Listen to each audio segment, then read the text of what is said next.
तो ये बुलडोज़र सिर्फ पॉलिटिकल टूल की तरीके से नफरत को बढ़ावा देने वाला एक टूल है। इसका न्याय व्यय से कोई लेना देना नहीं है, सिर्फ ढकोसला है। भाजपा के जो चीफ मिनिस्टर्स हैं, इनमें आपस में कंपटीशन चल रहा है कि कौन मुसलमानों को कितना प्रताड़ित करता है, और प्रताड़ना का टूल जो है वो बुलडोज़र है। प्रताड़नाएँ हुई हैं, वो दलितों के खिलाफ प्रताड़नाओं में राजस्थान नंबर 1 था, लेकिन कहीं कोई बातचीत नहीं हुई, कहीं कोई बुलडोज़र का इस्तेमाल नहीं हुआ। लेकिन जैसे ही मुसलमान का एंगल आता है, बुलडोज़र चल गया। ये जिम्मेदारी उन अफसरों की है जो संविधान की शपथ लेकर आए थे।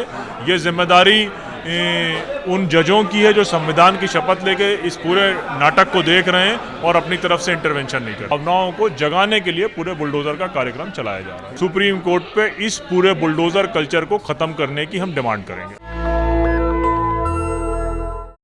तुम तरस नहीं खाते बस्तियां जलाने में, लोग टूट जाते हैं एक घर बनाने में। ऐसा ही सिलसिला मोदी सरकार में चल रहा है। नदीम जी, क्या कहना चाहेंगे जिस तरह से राजस्थान और एमपी में और यूपी में ये जो बुलडोजर चल रहा है त्वरित न्याय के नाम पर? देखिए, त्वरित न्याय के नाम पे नहीं चल रहा। ये दिखाया जा रहा है कि हमने मुसलमानों को बुलडोज़र से टाइट कर दिया है। आपको याद होगा, जब पिछली बार उत्तर प्रदेश में चुनाव हो रहा था तो योगी की जहाँ पर रैली होती थी वहाँ बुलडोज़र लगाया जाता था। तो ये बुलडोज़र सिर्फ पॉलिटिकल टूल की तरीके से नफरत को बढ़ावा देने वाला एक टूल है। इसका न्याय व्यय से कोई लेना देना नहीं है, सिर्फ ढकोसला है। अगर न्याय होगा तो मैंने आपके सामने आज यहाँ बताया कि 2 लोगों के घर को इसलिए गिरा दिया गया क्योंकि उन पे ऊपर इल्ज़ाम था कि उन्होंने रामनवमी के जुलूस पे थूका।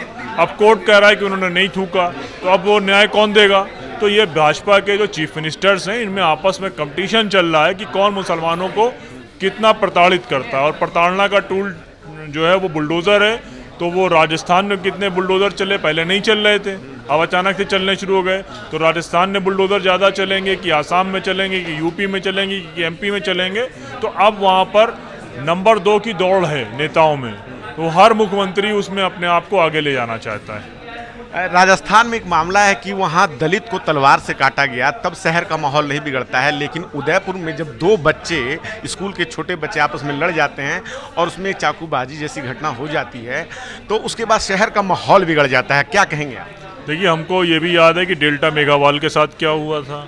हमको ये भी याद है कि अलवर में मूछें रखने पर हत्या हुई हैं, उस पर कहीं कोई रेज नहीं था, कहीं कोई वो नहीं था। और पिछले सालों में जो प्रताड़नाएँ हुई हैं, वो दलितों के खिलाफ प्रताड़नाओं में राजस्थान नंबर 1 था, लेकिन कहीं कोई बातचीत नहीं हुई, कहीं कोई बुलडोज़र का इस्तेमाल नहीं हुआ। लेकिन जैसे ही मुसलमान का एंगल आता है, बुलडोज़र चल गया।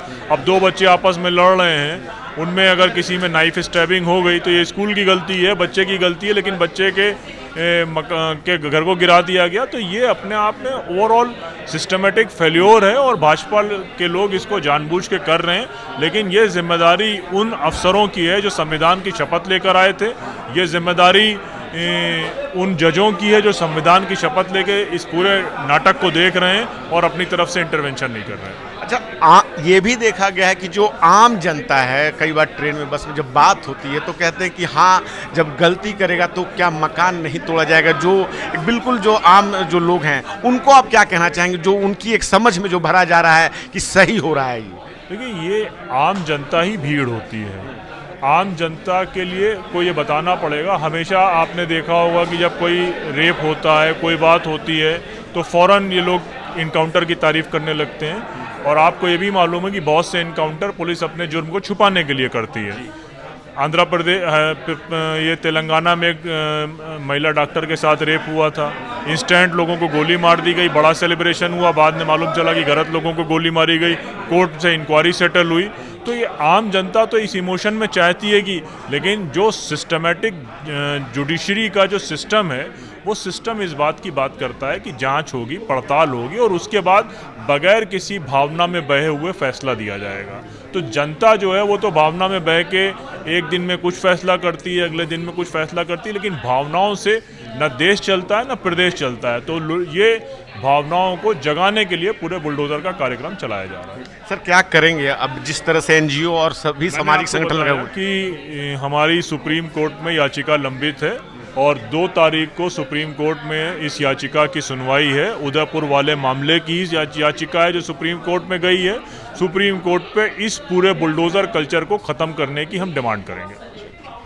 तो आपने सुना नदीम जी को, जिन्होंने कहा कि किस तरह से बुलडोज़र कल्चर जो है वो त्वरित न्याय के नाम पर आगे बढ़ता जा रहा है और जनता के मन में कहीं ना कहीं एक सेलिब्रेशन की जल्दी से जल्दी न्याय की प्रक्रिया पूरी हो रही है। क्या है आपकी राय इस बातचीत पे? आप अपनी राय हमें कमेंट में ज़रूर बताएं। मैं रंजय कुमार, कैमरामैन आशीष के साथ नेशनल दस्तक। धन्यवाद। नेशनल दस्तक की आपसे गुजारिश है कि अगर इसको बचाना चाहते हैं तो नेशनल दस्तक को सब्सक्राइब करने के लिए रेड कलर के सब्सक्राइब बटन को दबाएं, फिर बेल आइकन की घंटी दबाएं। नेशनल दस्तक को बचाने के लिए बहुत जरूरी है कि हर खबर को शेयर करें, लाइक करें, कमेंट जरूर करें।